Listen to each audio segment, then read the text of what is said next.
Gini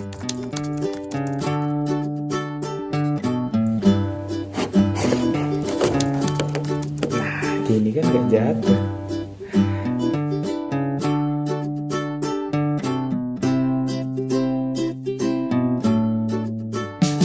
Assalamualaikum warahmatullahi wabarakatuh. Perkenalkan, nama saya Septian Murtado dari KPIB semester 4. Kalau NIM-nya itu 302190057. Nah, di video kali ini tidak akan membahas soal nama atau NIM saya, tapi akan bahas tentang salah satu materi dari psikologi komunikasi, yaitu adalah persepsi diri. Nah, kenapa sih persepsi diri ini perlu buat kita bahas atau kita kaji gitu?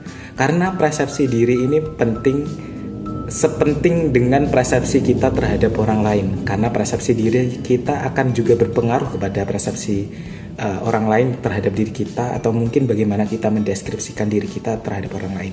Yang pertama itu persepsi diri. Dari penjelasannya, persepsi diri itu tentang bagaimana seseorang itu menginterpretasikan sebuah stimulus atau objek yang objek yang kita persepsikan. Dalam hal ini adalah diri, berarti kita menginterpretasikan diri kita sendiri.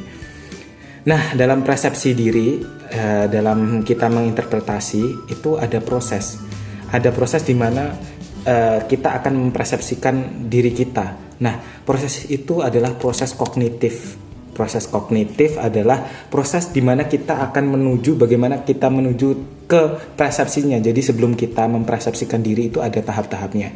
Nah, proses kognitif itu ada tiga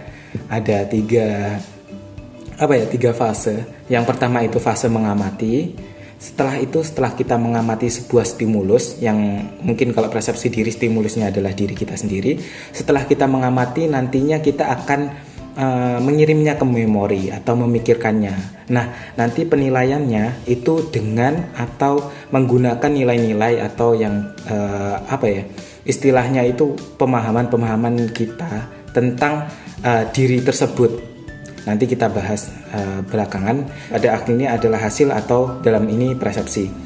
Nah, dalam diri sendiri atau diri self itu ada tiga hal yang perlu kita pahami. Setelah kita paham tentang proses kognitif, bagaimana kita mempersepsinya. Nah, itu bagaimana elemen-elemen pembentuk diri itu ada tiga. Bagaimana kita diri atau jiwa dari diri ini ada tiga hal yang mempengaruhi dari self atau diri, yaitu adalah self konsep atau konsep diri. Yang kedua adalah self esteem atau harga diri. Yang ketiga adalah self presentation atau presentasi diri. Oke. Yang pertama itu adalah self konsep alias konsep diri. Dari namanya sudah jelas ya, konsep atau mungkin landasan, mungkin juga mungkin idealisme juga, bagaimana itu mempengaruhi dari diri atau self tersebut yang membentuk konsep diri. Atau kalau menurut Brigham itu adalah konsep diri adalah our assumption about personal quality organized by self scheme alias skema diri. Jadi menurut Brigham itu adalah konsep diri adalah kumpulan dari asumsi-asumsi tentang personal quality. Nah, ini kan berarti asumsi atau hipotesa tentang personal quality alias personal quality itu adalah kualitas personal yang baik itu bagaimana. Nah, itu menurut Brigham itu adalah asumsi tentang personal yang baik. Kalau orang yang baik itu adalah orang yang bersedekah, maka asumsi kita adalah orang yang bersedekah, maka itu akan baik atau personal quality-nya baik orang yang bersedekah itu. Nanti akan menuju self scheme alias skema diri. Nah, skema diri ini yang menjadi konsep atau dasar dari diri. Nah, kalau ada Brigham, ada juga teori dari Bram dan juga Kasim. Kalau Bram dan juga Kasim itu mendeskripsikan bahwa self concept is the total sum of individual's belief about his or her own personal attitude. Jadi ini membahas tentang yang digarisbawahi adalah tentang belief alias kepercayaan atau sebuah istilahnya pegangan, apa yang dia bawa atau yang dia percayai. Terus ini selain di agama banyak juga ya faktor belief ini, mungkin juga masyarakat dan juga yang norma etika mungkin juga berpengaruh juga. Terus atribut, yang dimasuk atribut ya seperti tadi dibawa jadi pengalaman. Kalau mungkin perbedaannya dengan Brigham, Bram and Cassin ini lebih menonjolkan pada sisi eksternalnya. Kalau dari si Brigham itu menunjukkan bahwa self concept atau konsep diri ini terbentuk dari faktor dalam, alias asumsi atau hipotesa dari diri sendiri gitu. Tapi kalau garis besarnya tetap konsep diri itu berarti kalau kita bisa tarik garis besar nih, itu adalah suatu asumsi atau sebuah pemikiran tentang baik tentang bagaimana personal quality atau kualitas personal.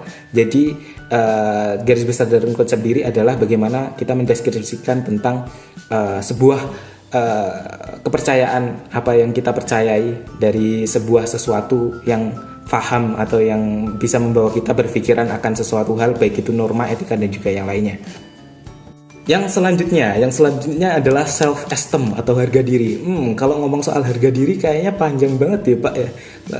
Orang-orang pada ngomongin, wah harga diri gue tinggi nih, harga diri gue gimana nih. Nah, kalau soal harga diri ini sebenarnya berbeda dengan definisi yang tentang, ya hampir sama sih, tapi kalau definisi yang resminya itu tentang harga diri adalah tentang menilai, atau bagaimana kita menilai baik positif maupun negatif, baik rendah maupun tinggi tentang kepercayaan kita, atau bagaimana kita mengevaluasi apa-apa yang kita percayai dan mungkin juga membandingkannya dengan orang lain, atau bisa mempengaruhi tentang pandangan orang lain atau pandangan kita terhadap orang lain juga. Itu bisa mempengaruhi tentang harga diri ini sendiri. Kalau dari Brigham itu membicarakan soal harga diri ini adalah the evaluate part of the self concept, the evaluative part of the concept. Evaluative part berarti ini adalah fase evaluasi, alias ini adalah fase kedua dari self concept, alias ini setelah kita mendapatkan sebuah asumsi tentang personal quality, kita akan mengevaluasi apa-apa yang menjadi sebuah self concept ini. Jadi kalau kita memiliki pemahaman nih, nah kita mengevaluasinya lagi. Nah, evaluasinya itu adalah harga diri ini sendiri. Contohnya, ketika kita punya pemahaman seperti tadi yang di awal itu, contohnya ketika orang bersedekah. Nah, bersedekah ini dievaluasi lagi. Berarti kalau kita ketemu dengan orang yang bersedekah, nanti kita mengevaluasi bahwa oh itu baik. Atau kalau nggak gitu, contoh yang paling dekat, kalau kepercayaan kita akan bersedekah tersebut, terus istilahnya diajak, oh nggak perlu bersedekah gini-gini, terus kita mempunyai respon evaluasi akan hal tersebut, entah itu respon positif maupun negatif, tentang bagaimana kita menghargai sebuah kepercayaan atau asumsi kita tentang personal quality. Nah, itu adalah harga diri. Tapi beda lagi kalau definisinya dari Bram and Cassin. Kalau Bram and Cassin itu mendefinisikan bahwa harga diri ini adalah an effective component of the self consisting of a person positive and negative self evaluation. Kayaknya sama deh. Jadi rata-rata tentang self evaluation, alias ini adalah tahap evaluasi diri. Entah nanti berarahnya nanti ke baik atau buruk, entah nanti berujung pada pendapat yang positif maupun negatif. Ini adalah evaluasi tentang diri kita, atau bagaimana cara kita menilai diri kita. Entah itu nilai kita terhadap diri kita itu tinggi, atau nilai kita terhadap diri kita itu rendah. Dan ini mungkin juga mempengaruhi tentang sikap kita terhadap orang lain. Nah, itu yang akan kita bahas di pembahasan ketiga. Bagaimana kita bersikap kepada orang lain, itu adalah pembahasan tentang self-presentation. Yang ketiga nih adalah self-presentation, alias presentasi diri. Kalau menurut Kendrick, ini adalah tentang bagaimana kita memberikan kesan kepada orang lain. Nah, kalau kita membahas tentang harga diri tadi, kita tadi menyinggung soal bagaimana kita memberikan sebuah istilahnya itu pandangan kepada orang lain, atau bagaimana orang lain memandang kita, itu tentang bagaimana tanggapan kita, terus itu juga mempengaruhi orang lain. Ini adalah self presentation, di mana kita memikirkan tentang bagaimana kita terlihat. Nah, itu dia. Bagaimana kita terlihat, itu adalah caranya bagaimana kita memberikan kesan kepada orang lain. Istilahnya begini, kalau Anda ingin mempresentasikan gimana Anda di depan orang tua Anda, oh saya ini adalah anak baik, berarti saya akan berbicara yang sopan misalnya, itu adalah self presentation. Padahal aslinya bicaranya jorok atau gimana. Nah, itu adalah yang ada di dalamnya. Jadi itu istilahnya Self presentation kadang berbeda juga dengan apa yang di dalamnya, atau mungkin self konsepnya itu berbeda, mungkin juga harga diri atau self esteemnya berbeda. Mungkin self presentationnya itu cuman untuk memberikan citra. Bisa saja terjadi. Jadi self presentation adalah bagaimana kita ingin terlihat di mata orang lain. Itu adalah self presentation, alias bagaimana kita mempresentasikan diri kita atau memberikan kesan kepada orang lain. Saya sebenarnya ingin menggarisbawahi ini di luar dari materi, tapi saya ingin bahas aja nih. Ternyata saya menemukan pola bahwa sebenarnya self concept, self esteem, dan self presentation adalah sesuatu hal yang berhubungan, di mana self concept menjadi sebuah dasar untuk orang berpikir, self esteem menjadi sebuah istilahnya harga diri atau pemikiran, mungkin juga hati. Itu mungkin juga hati, bagaimana nanti kita memberikan respon atas self concept kita. Mungkin juga harga diri ini juga bisa memelencengkan self concept juga. Nanti setelah itu, setelah harga diri ini selesai, maka kita akan memberikannya kepada orang lain. Ibaratnya bagaimana kita mempresentasikan harga diri kita atau mempresentasikan apa yang kita percayai. Nah, jadi konsepnya adalah kita dari self concept nanti datang ke self esteem, nanti self presentation, alias ini adalah bertahap, mulai dari pemahaman, lalu datang ke harga diri, alias apa yang disebut dengan mungkin hati juga. Nanti setelah itu kita mempresentasikan atau kita menghadapi orang lain atau sosial.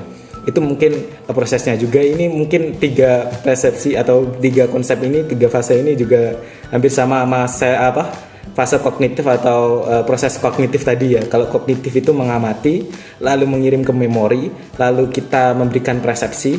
Itu sama juga bagaimana kita masuk pemahaman, terus nanti kita memahami, lalu kita mengatakan kepada orang lain.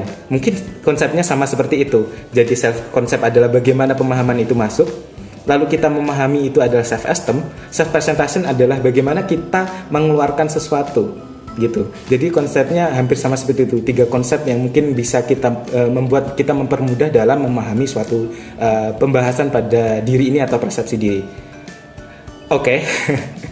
Itu tadi sekian sedikit pembahasan. Jadi ada kurang lebihnya mohon maaf. Terima kasih buat yang sudah dengerin. Wassalamualaikum warahmatullahi wabarakatuh.